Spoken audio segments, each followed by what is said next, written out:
Shalom, giving all praise, honor, and glory unto Yahweh, Bahashem Yahushai, Bahashem HaKodash.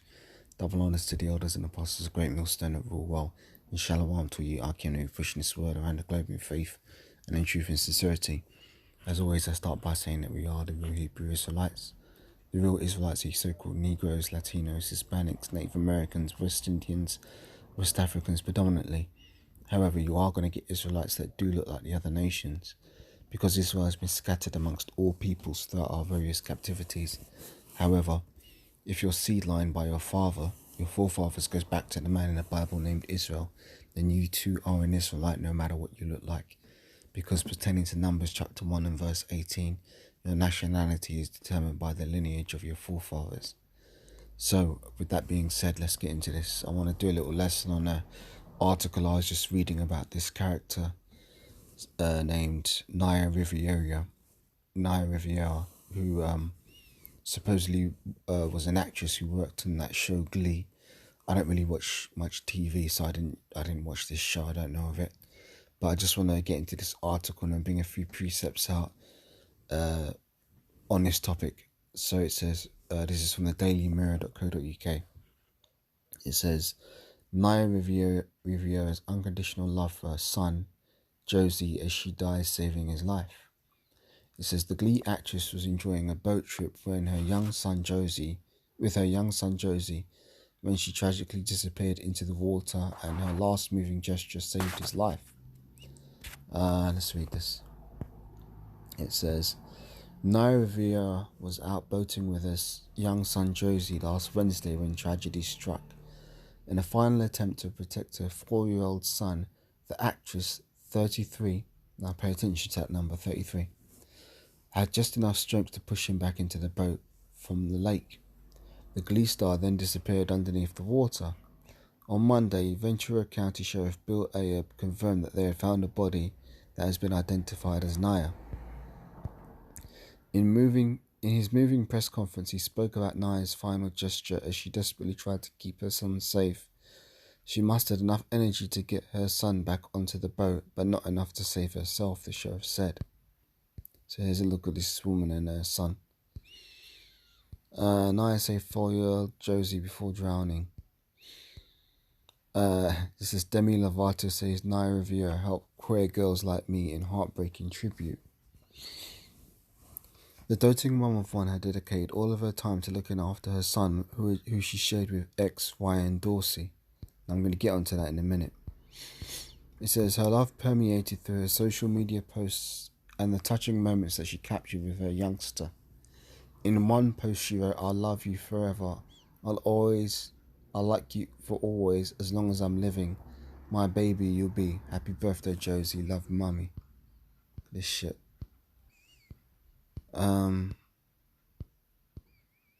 Every day with him is the most special. Hashtag Josie's mummy. Hashtag happy birthday. Happy Mother's Day. Naya penned in another post. The heartfelt messages come alongside a number of adorable photos as they dressed up for various events, enjoyed days out and cuddles. Fucking feminine shit, man. The late actress's co-star Amber Riley even shared a moving video on social media where Naya joyfully sang a duet with Josie. The actress, who also talked about the joys of parenting in a number of interviews during the last 4 years. In 2016, Naya told E.T., "I'm a mum now, and what I love more than acting is being Josie's mum.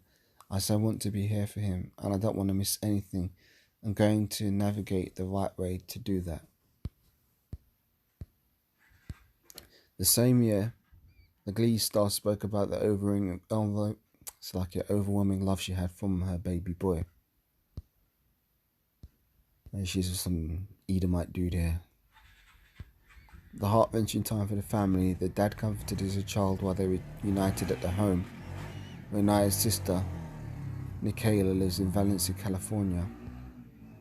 The love I get from him, little things like the 2 kisses he stood up and gave me last night to say thank you for making him mac and cheese from scratch, she told Mini Magazine. It's a love I've never found anywhere or with anyone else. According to People, Naya prioritized her son before any work commitments. A source told the publication her working less isn't because she doesn't want to work, but she is a mum and her son comes first. That's apparent in everything she's posted and done. Everything is about her son. Seeing that, look at this picture here, man. How proud is this fucking demon here, man?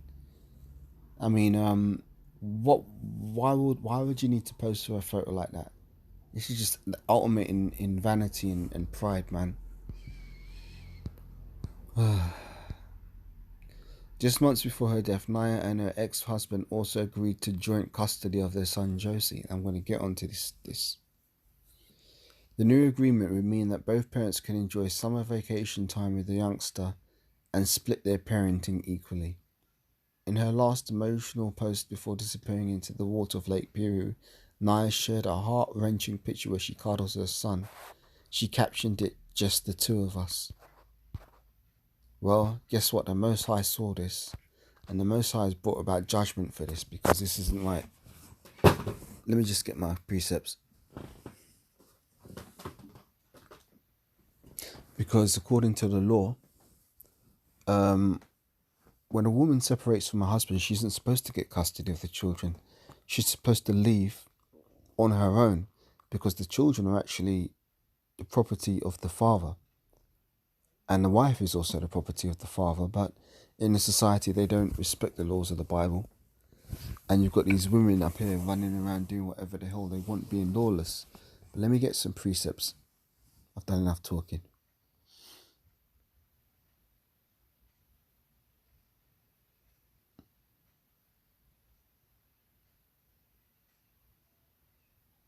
So let me start with Titus 2 and 1, I believe.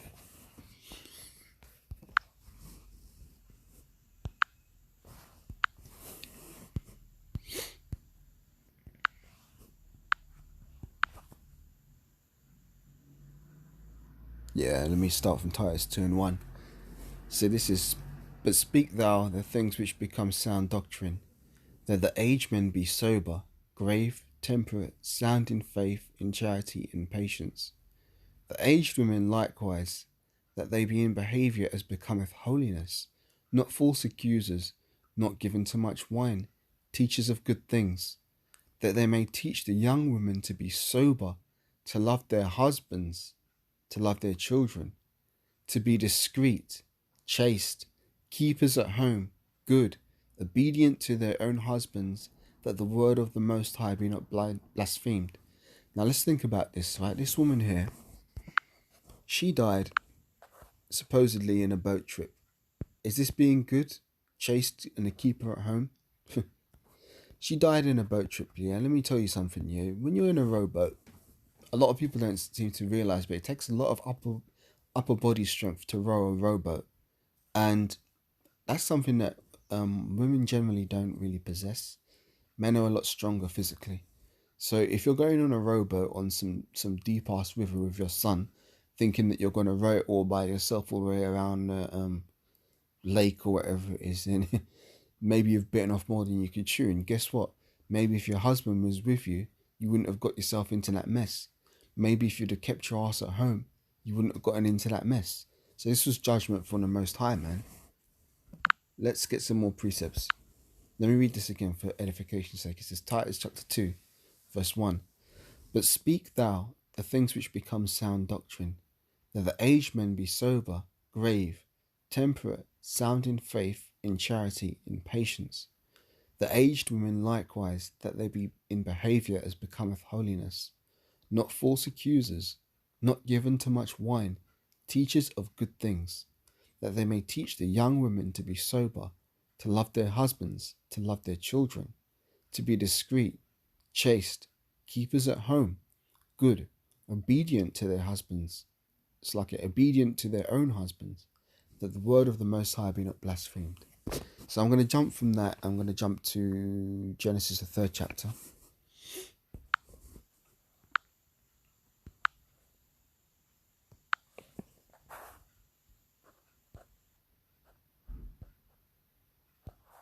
Genesis 3 and 13. No, let me start from Genesis 3 and 12 to get a bit of context. And the man said, the woman whom thou gavest me to be with me, she gave me of the tree, and I did eat. And Yahweh power said unto the woman, what is this that thou hast done? And the woman said, the serpent beguiled me, and I did eat. And Yahweh power said unto the serpent, because thou hast done this, thou art cursed above all cattle, and above every beast of the field. Upon thy belly thou shalt go, and dust shalt thou eat all the days of thy life. And I will put enmity between thee and the woman, and between thy seed and her seed, and it shall bruise thy head, and thou shalt bruise his heel. And unto the woman he said, I will greatly multiply thy sorrow and thy conception, and in sorrow thou shalt bring forth children, and thy desire shall be to thy husband, and he shall rule over thee. Let me read that again, because that's the point. Genesis 3:16. Unto the woman he said, I will greatly multiply thy sorrow and thy conception. In sorrow thou shalt bring forth children, and thy desire shall be to thy husband, and he shall rule over thee. So the man is supposed to rule over his wife. She ain't supposed to be out there doing her own independent flex, doing her own thing. So let me get some more precepts here. 1 Corinthians 11 and 3.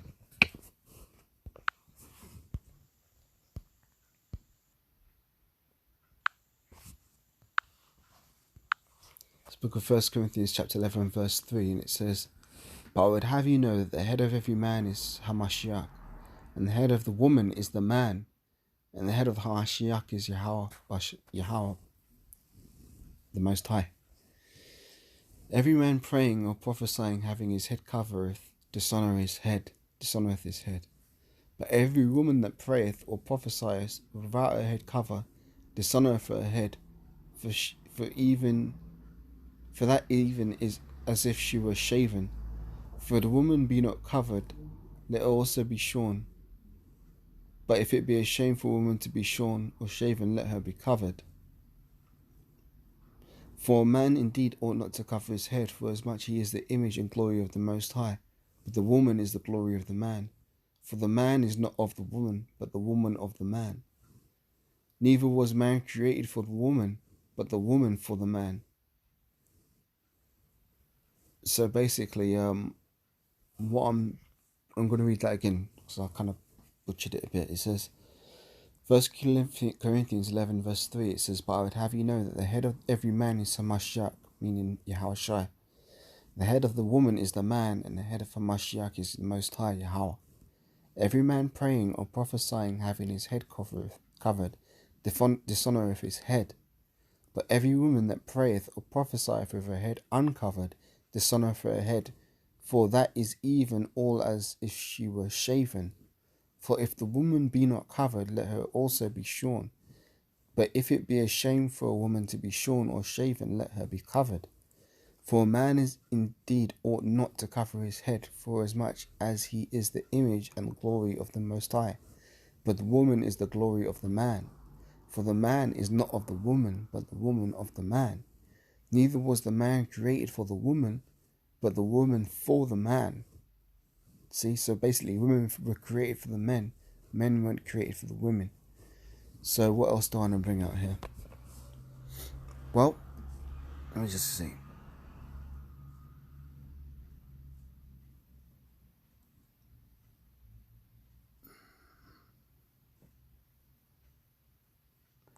Yeah, this is judgment from the Most High, essentially. Now, there are a couple of numerological things that I noticed about that article. First of all, it said that this woman was 33 years old when she died, which they made a point of mentioning in the article. And as we know, 33 is a very spiritual number on both the right and the left-hand side. And also they claim that it was 7 years to the day since they found another Gliese star dead. So again, there's a lot of numerological, interesting numerological things about this article, because Esau works with numerology on the left-hand side. So even if this situation didn't play out as they reported in the article, maybe it was a blood sacrifice, who knows? But nonetheless, it's still judgment from the Most High. So let me get Deuteronomy 32 and 39.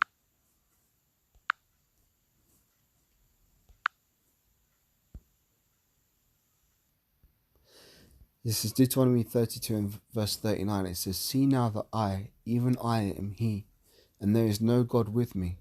I kill and I make alive. I wound and I heal. Neither is there any that can deliver out of my hand." So basically, the Most High was the one who sanctioned the hit on this woman, which caused her to die. Because the issues of life and death belong to Yahweh and no one else.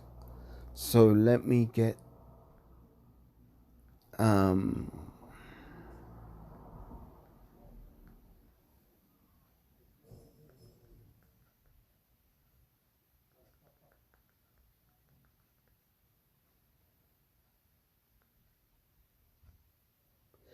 I'm going to end this one out on Matthew chapter 10 and verse 37, because this woman was always talking on her social media about how much she loved her son.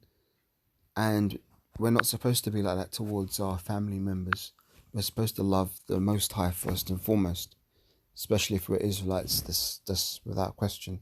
So this is Matthew chapter 10 and verse 37. It says, Matthew 10 and 37, "He that loveth father or mother more than me is not worthy of me. And he that loveth son or daughter more than me is not worthy of me. And he that taketh not his cross and followeth after me is not worthy of me." Now this woman was all up on social media talking about how much she loved her son. No, she didn't talk nothing about her husband. She's going on about how much she loves her son and all this shit. She ain't talking about how much she loves Yahweh B'Hashem Yahushai. So she ain't worthy of Yahweh B'Hashem Yahushai. You know, all this kind of effeminate foolishness, man. Worshipping the child like he's the flipping Messiah or something like that. Child ain't done nothing, man. You know, the scriptures say that the wicked are estranged from the womb. And if this kid is an Edomite like his father, then he's one of the wicked. Let me get that scripture. I think that's Psalms 58 and 3. Let me get that.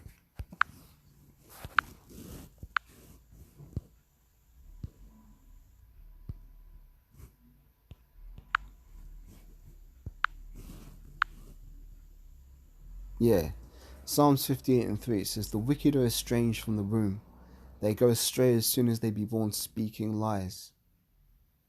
You know? So, if this kid was an Edomite, then he's one of the wicked.